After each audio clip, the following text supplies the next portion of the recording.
dick. I'm going to hell.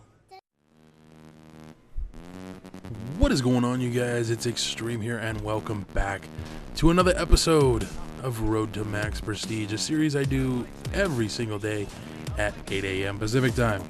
Now, yesterday I promised you guys story time, and I really want to deliver. Unfortunately, I don't know if I have a good enough story, but this will have to do, because the story I have for you guys today is about the one and only time I've ever been with a woman that didn't want to have sex with me, but yet did.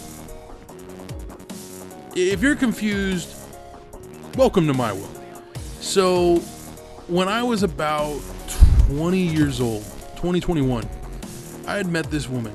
She was in her 30s, okay?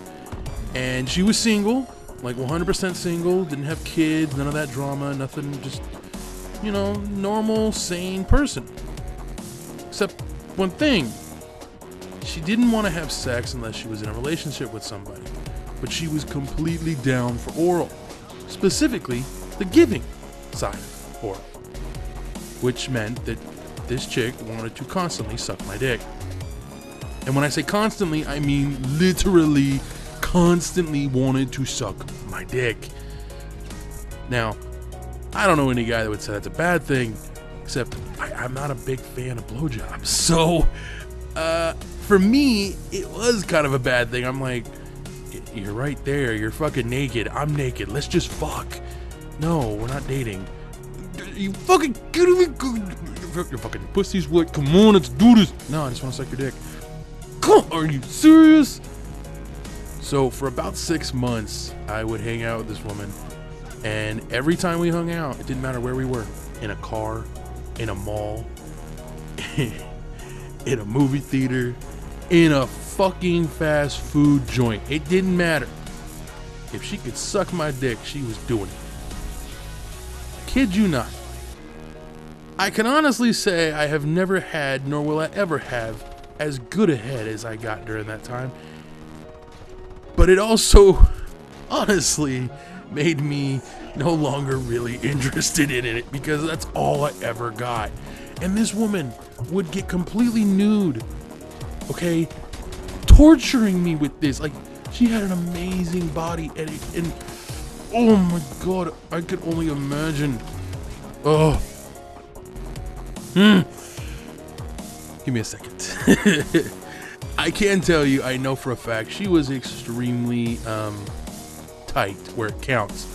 So it was even more torturous, because I mean, literally, I would beg. I've never begged. And it wasn't like I was begging for sex. It was, you know, we're supposedly fooling around doing stuff. She would never let me do anything to her. That was another thing. She was always giving. Now, at the end of it all, finally, after 6 months, she finally agreed to have sex with me one time. Oh my god. It wasn't bad, but it wasn't good either. And I've told you guys the worst sexual experience I've ever had.